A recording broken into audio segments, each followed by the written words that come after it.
Lorsque vous pensez aux armes de l'Allemagne nazie, vous imaginez probablement le célèbre Luger ou le MP-40. Mais caché sous l'arsenal bien connu, se trouvait-il des armes à feu vraiment bizarres et terrifiantes, des prototypes des armes expérimentales et des bizarreries en saut de champ de bataille qui font rarement leur apparition dans les livres d'histoire. Il s'agissait d'un canon d'avion allemand de la Seconde Guerre mondiale, fondamentalement la même arme que notre M250 Cal. Des hybrides fusils-cannes aux incroyables engins à plusieurs canons, ces armes repoussent les limites de l'ingénierie et du bon sens.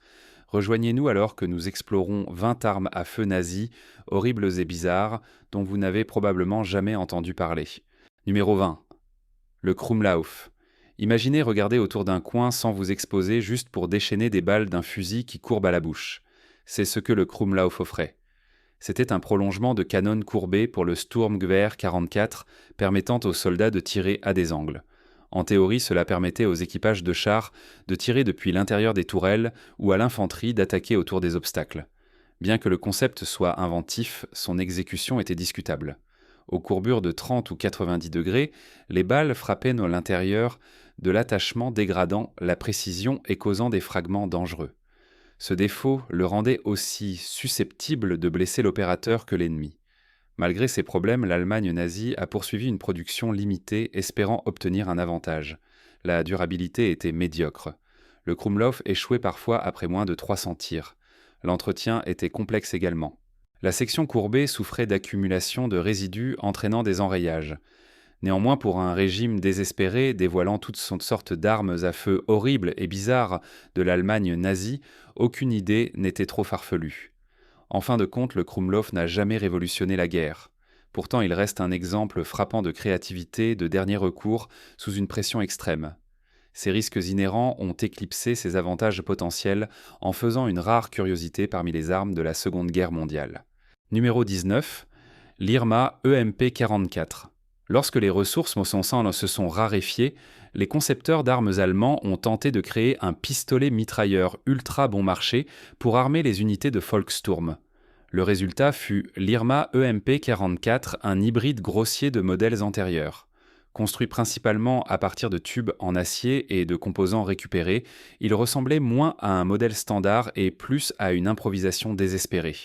Son design combinait des éléments du MP38-40 et des anciens pistolets mitrailleurs EMP. Cependant, les mesures de réduction des coûts étaient extrêmes. La crosse a été remplacée par 2 supports métalliques soudés ensemble, offrant une stabilité minimale. L'ergonomie a souffert, rendant le tir précis difficile. De plus, le manteau de canon n'était rien de plus qu'un brut métal. Bien qu'il soit chambré en 9,19 mm Parabellum, la construction aléatoire de l'EMP-44 entraînait parfois des problèmes d'alimentation. Des soudures inconsistantes pouvaient causer un désalignement entraînant des enrayages, ou pire des défaillances catastrophiques. Avec les Alliés qui se rapprochaient, l'armée allemande avait besoin de quelque chose de simple et rapide à produire, mais l'EMP-44 mettait à l'épreuve les limites de la fiabilité. Il n'a jamais connu d'adoption massive. Seuls quelques prototypes ont émergé. Il était encombrant et sujet à des ruptures. Les soldats préféraient souvent les armes alliées capturées ou les anciens modèles allemands. Cette sombre tentative a mis en lumière à quel point la situation était devenue désespérée, alors que la guerre tournait contre l'Allemagne. Numéro 18. MP-3008. Alors que les forces alliées se rapprochaient de l'Allemagne, s'est précipitée pour trouver un pistolet mitrailleur moins cher que l'emblématique MP-40. Le MP-3008 était leur tentative précipitée, une copie directe du Sten britannique. Son design, bien que fonctionnel, était spartiate. Un simple tube métallique servait de récepteur avec un logement de chargeur vertical qui le faisait ressembler presque identique au Sten Mark II. La différence, une crosse en fil qui offrait peu de confort ou de stabilité. Les fabricants à travers l'Allemagne produisaient ces armes dans de petits ateliers dans des conditions désastreuses. Le contrôle de qualité était inconsistant et les coutures soudées avaient souvent un aspect rugueux.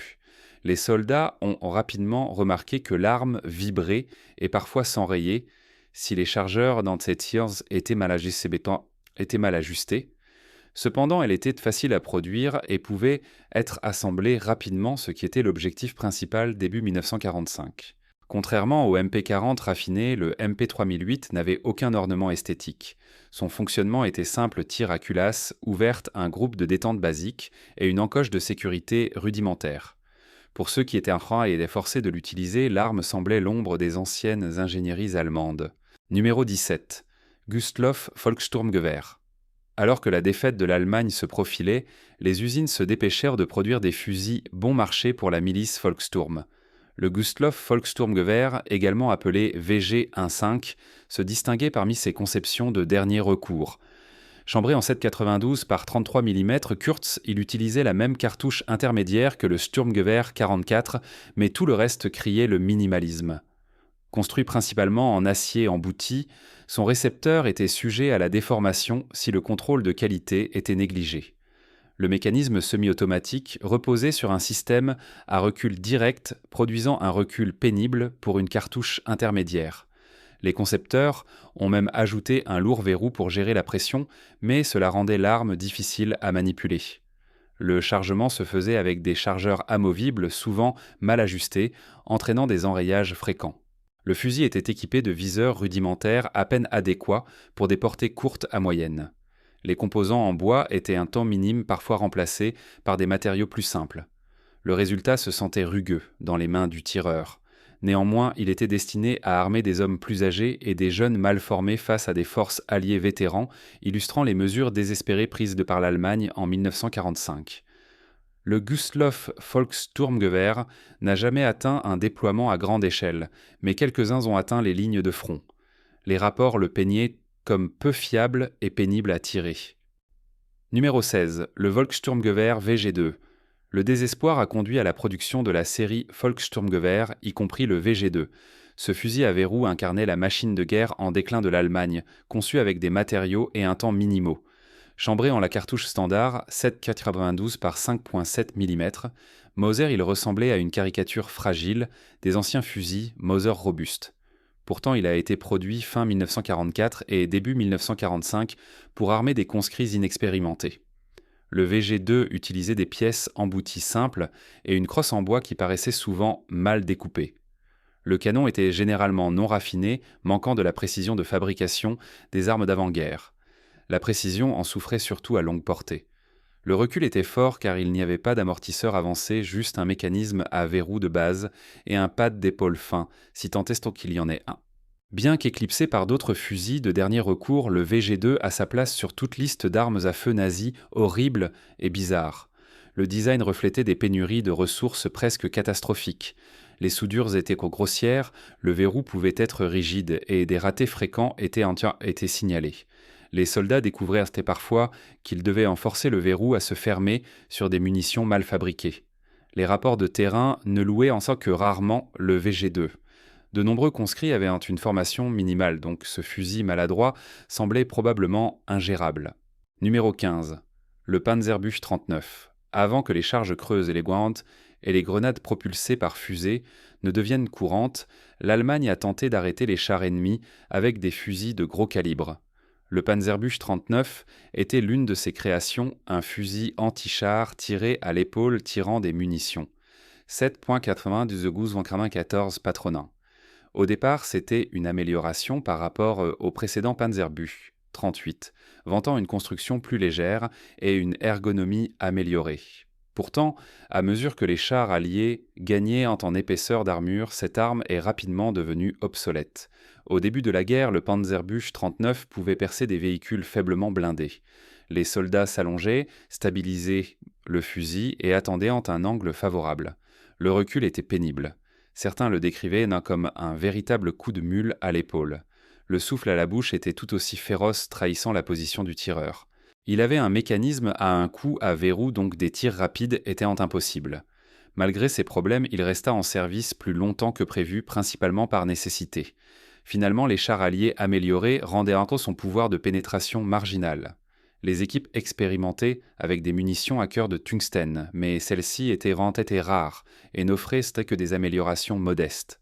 À la fin, le Panzerbuch 39 était relégué aux unités de seconde ligne ou utilisé contre des véhicules non blindés. Numéro 14, la Sturmpistole.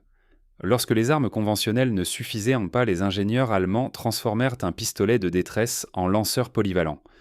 Surnommée la Sturmpistole, cette Lockpistole modifiée tirait de petites grenades et des fusées de signalisation. Essentiellement, c'était un pistolet à un coup avec un prolongement de canon, souvent équipé d'un viseur à feu pour viser les projectiles. L'avantage principal était la portabilité. Les parachutistes ou l'infanterie en patrouille pouvaient l'emporter avec un poids minimal.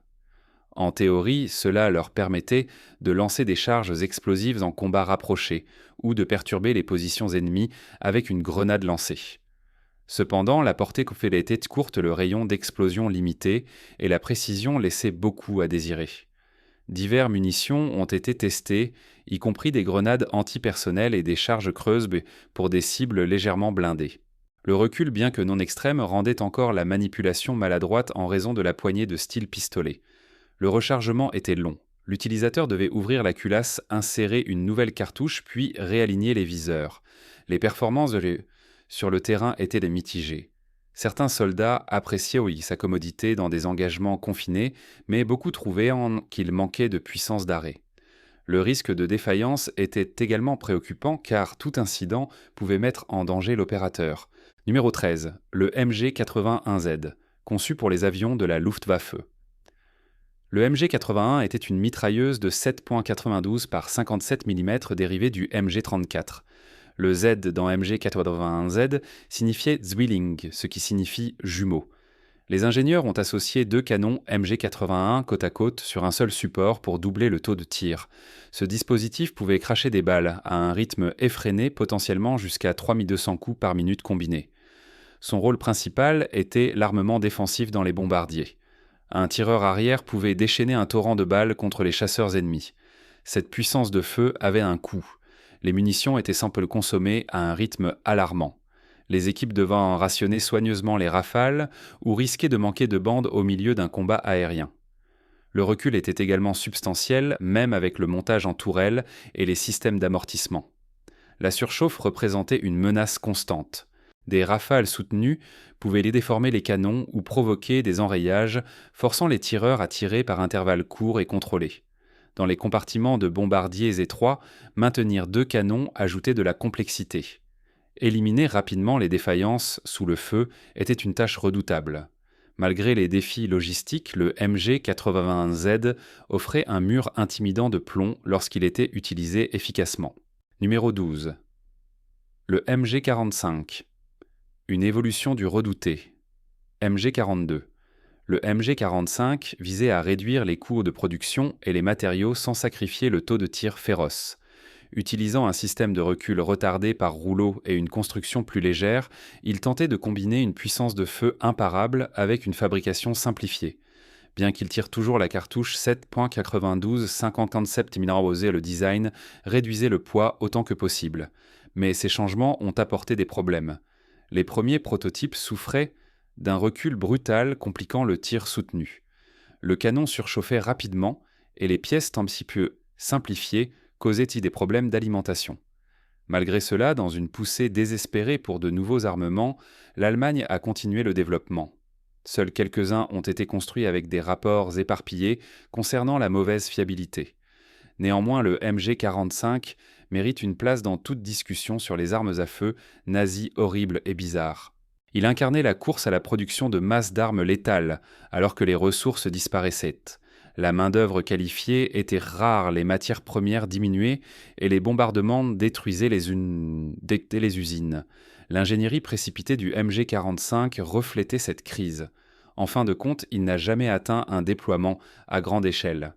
Les prototypes survivants partagent le profil du MG-42, mais diffèrent dans les assemblages de récepteurs et de canons. Si le MG-45 avait été produit en grande quantité, les troupes auraient eu une version plus légère, mais peut-être plus capricieuse de l'emblématique MG-42. Numéro 11, le FG-42. Conçu pour les forces aéroportées de l'Allemagne, le FG-42 combinait la puissance d'une mitrailleuse légère avec la portabilité d'un fusil. Chambré en 7,92 par 57 mm. Moser, il avait un chargeur en boîte monté sur le côté et une poignée pistolet inclinée. Les ingénieurs prévoyaient que les parachutistes sautent, puis déchaînent des tirs automatiques à l'atterrissage. En pratique, le FG-42 était technologiquement avancé mais coûteux et difficile à produire. Les premières variantes utilisaient essentiellement du métal embouti et une poignée très inclinée compliquant le contrôle du recul, en mode automatique. Le canon chauffait rapidement et les composants de l'arme nécessitaient dans des alliages spécialisés. Les modèles ultérieurs ajoutaient pointe des meubles en bois des bipieds et des dispositifs de bouche pour maîtriser le soulèvement du canon, mais la fabrication restait complexe. D'ici 1944, les matières premières étaient rentées rares et l'usinage complexe du FG-42 était difficile à soutenir. Son taux de tir variait de 700 à 900 coups par minute, élevé pour une cartouche de fusil à pleine puissance. Bien que les parachutistes bien entraînés puissent le manipuler, les troupes inexpérimentées le trouvaient difficile à contrôler. La précision en mode semi-automatique était solide pour une arme de son type, bien que le recul soit fort. Sur le terrain, il a gagné le respect pour sa polyvalence, mais n'était jamais apparu en grande quantité en raison des obstacles de production. Maintenant, passons au choix des abonnés d'aujourd'hui. Ces armes à feu de l'Allemagne nazie ont été conçues strictement pour le combat, jamais pour les civils ou les collectionneurs. Et honnêtement, c'est probablement pour le mieux. Regardez juste ce monstre, le MG 151-20 Drilling. Oui, 3 canons chacun capables de tirer des obus explosifs de 20 mm conçus à l'origine pour les avions. Il a ensuite été monté sur des véhicules blindés et même des positions anti-aériennes.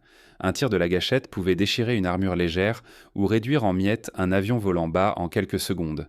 Des armes comme celle-ci n'étaient pas faites pour la précision. Elles étaient faites pour la destruction. Et rapides, brutales, écrasantes. Et dans le cas de l'Allemagne nazie, ces armes étaient des outils d'un régime obsédé par le pouvoir et l'intimidation. Alors voici la vraie question. Une puissance de feu comme celle-ci devrait-elle jamais être entre les mains des civils, ou est-il préférable qu'elle reste enfermée dans les livres d'histoire et sous verre dans les musées? Faites-nous savoir ce que vous en pensez dans les commentaires. Numéro 10. Le STG 45M. Avec le Sturmgewehr 44 prouvant le succès de l'Allemagne avec des cartouches intermédiaires, les ingénieurs ont poussé pour un successeur moins cher et plus facile à fabriquer.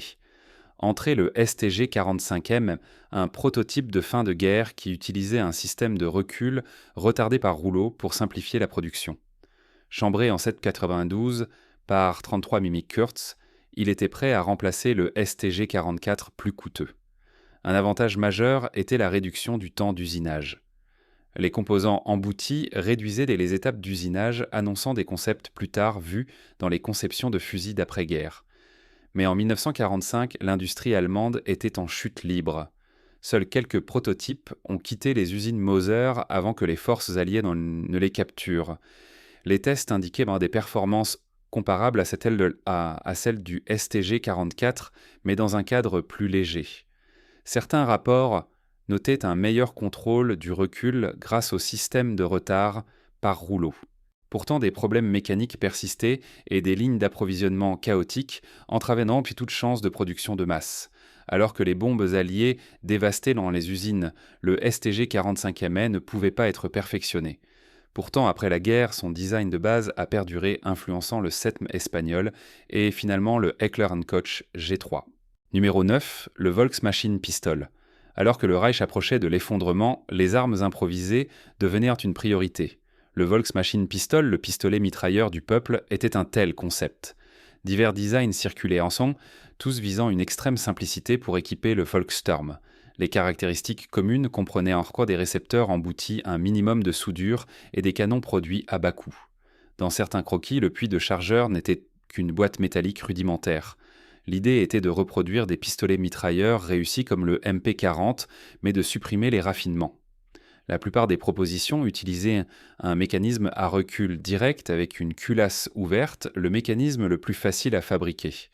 Les groupes de détente étaient extrêmement basiques, parfois sans mode semi-automatique séparé. Bien que jamais standardisés, quelques prototypes ont été construits dans des ateliers improvisés. Les performances réelles étaient douteuses. Des tolérances lâches entraînaient ensuite des enrayages et des ratés en particulier avec des munitions inconsistantes de 9,19 mm. Le recul était gérable, mais les armes semblaient souvent instables en main. L'esthétique était également rugueuse, certains exemples ressemblant plus à du matériel de plomberie qu'à des armes militaires. Bien qu'éclipsé par des armes de dernier recours mieux connues, le Volksmaschinenpistole souligne à quel point la course aux armements est devenue désespérée en 1945. Avec des usines bombardées et des matières premières à sec, même les plans les plus rudimentaires étaient considérés. Numéro 8. Le Mauser Volkspistol. Les pistolets ont également subi une simplification frénétique. Le Mauser Volkspistol, le pistolet du peuple, a été conçu comme une arme de poing à faible coût pour les défenseurs de dernier recours.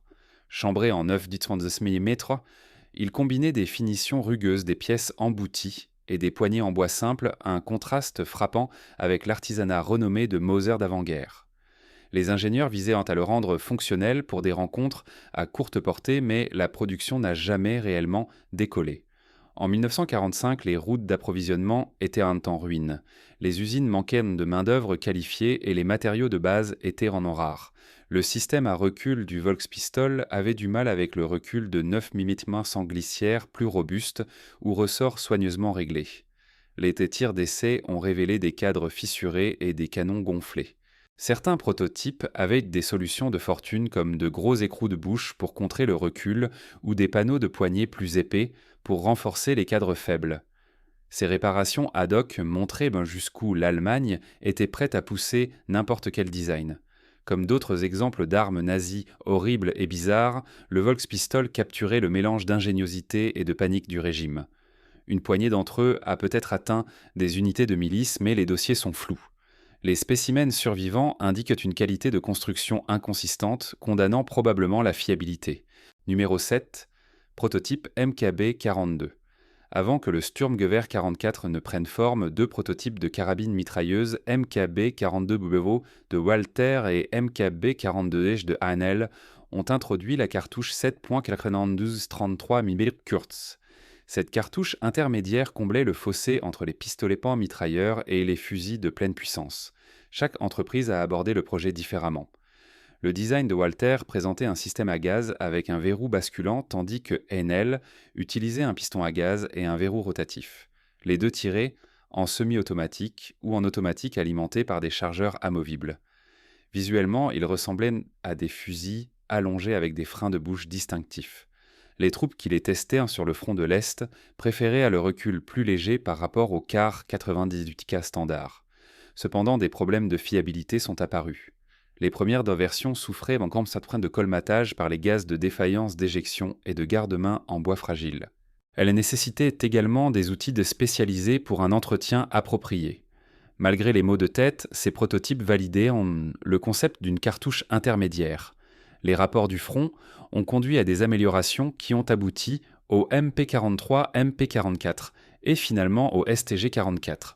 La production était encore coûteuse et les designs évoluaient rapidement sous la pression du champ de bataille.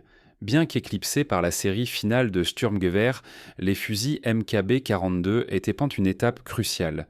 Ils ont posé les bases du premier véritable fusil d'assaut au monde, montrant que le tir sélectif et une cartouche de puissance réduite pouvaient révolutionner le combat d'infanterie. Numéro 6. Gewehr 41. Dans la quête d'un fusil semi-automatique fiable, le Gewehr 41 était la première incursion de l'Allemagne. Deux versions ont émergé, le G41M de Mauser et le G41W de Walther. Les deux tiraient la cartouche 7.92-57 mm Mauser et visaient à surpasser le Kar 98K à verrou.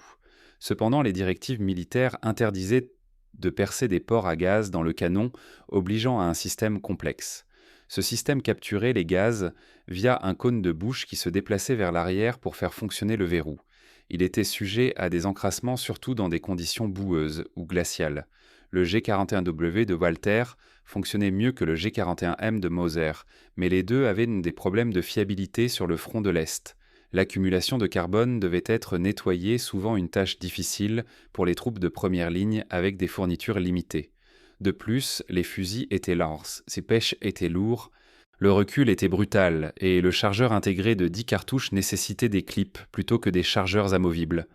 Les soldats lui trouvaient ses particularités peu maniables dans des combattants rapides. Les plaintes pouvaient s'accumuler, incitant à des redesigns urgents. En fin de compte, Walter a résolu de nombreux problèmes en introduisant un piston à gaz conventionnel dans le Gewehr 43 suivant. Ce fusil était beaucoup plus fiable, rendant la série Gewehr 41 une solution temporaire au mieux. Numéro 5, le VG5. Faisant partie de la famille des Volkssturmgewehr, le VG5 était une autre tentative hâtive d'équiper les derniers défenseurs de l'Allemagne. Comme ses homologues, c'était un fusil à verrou simplifié pour la cartouche 7,92 5.7 mm Moser, des composants métalliques emboutis formant le récepteur et les bandes de canon, tandis qu'une crosse en bois rudimentaire complétait le cadre. Divers petits ateliers, chacun avec des normes différentes, produisaient ces armes sous des délais serrés. Son verrou était basique, provoquant parfois un fonctionnement difficile. Certains lots manquaient même d'un mécanisme de sécurité fiable, ce qui rendait le transport avec une cartouche dans la chambre risqué. Les viseurs étaient mal ajustés sur de nombreux fusils, mettant en doute leur précision au-delà de courtes distances. Alors que les stocks de munitions diminuaient, les nouvelles recrues avaient rarement suffisamment de pratique pour manipuler le fusil efficacement. Le VG5 illustrait les mesures extrêmes imposées à l'Allemagne. Même la douille de baïonnette, si elle était présente, pouvait être juste une soudure grossière. Les soldats se plaignaient de fréquents ratés, de crosses fissurées et d'un sentiment général d'instabilité. Beaucoup choisissaient de se débarrasser du VG5 au profit de fusils allemands capturés ou plus anciens si on leur en donnait l'occasion. Numéro 4. Le STG-44 Vampire Night Vision. Une des inventions plus horribles de l'Allemagne nazie était le kit Vampire pour le STG-44, un viseur nocturne infrarouge associé à un projecteur IR. En théorie, cela permettait aux soldats de repérer et d'engager des cibles dans l'obscurité, une notion futuriste pour les années 1940. Le système se composait d'un gros pack de batteries porté sur le dos de l'opérateur et d'une grande lumière IR montée au-dessus du fusil. Cette configuration était encombrante. Le champ de vision étroit du viseur signifiait que les utilisateurs devaient compter sur le faisceau IR pour l'éclairage. La durée de vie de la batterie était courte et l'ensemble était sujet à des pannes dans des conditions difficiles. De plus, si l'ennemi disposait d'équipements de détection infrarouge, l'opérateur risquait d'être facilement repéré. Malgré ces inconvénients dans le domaine des armes à feu nazies horribles et bizarres, cette configuration se distingue par son ambition de dominer les engagements nocturnes. Des déploiements limités auraient eu lieu sur le front de l'Est en 1945, mais peu de dossiers solides existent. L'entraînement était également un obstacle. Les troupes avaient besoin d'instructions spéciales sur l'entretien et les techniques de tir. Pourtant, le Vampire représentait un bond significatif vers la technologie moderne de combat nocturne. Les systèmes IR d'après-guerre s'inspiraient de principes similaires bien qu'ils aient été affinés pour être plus pratiques. Même s'il est arrivé trop tard et en trop petit nombre, le STG-44 Vampire reste une curiosité frappante de l'époque de guerre. Numéro 3. Le MG-15 avec tambour de sel. Initialement développé comme une mitrailleuse d'avion, le MG-15 avec tambour de sel a ensuite été adapté pour un usage terrestre. Chambré en 7,92 par 5,7 mm, Moser il vantait un taux de tir rapide environ 1000 coups par minute. Sa caractéristique phare était le chargeur tambour de sel, un tambour à 2 sections, contenant 75 cartouches. Positionné de chaque côté du récepteur, cet appareil encombrant alimentait les munitions dans la chambre. Bien qu'efficace pour la défense aérienne, l'utilisation du MG-15 au sol s'est révélée moins pratique. Le rechargement du lourd tambour de sel prenait du temps. De plus, le MG-15 manquait d'un canon à changement rapide, donc les tireurs devaient soit remplacer l'ensemble de l'arme, soit attendre qu'elle refroidisse.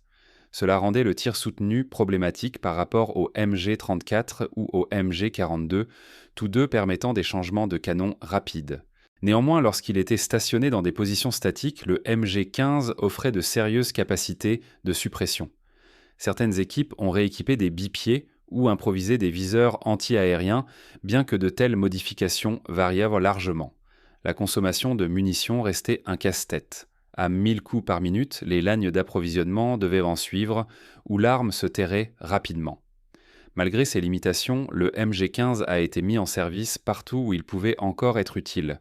C'est un exemple de la pratique allemande de réaffecter toute arme fonctionnelle aux tâches de première ligne à mesure que les ressources diminuaient.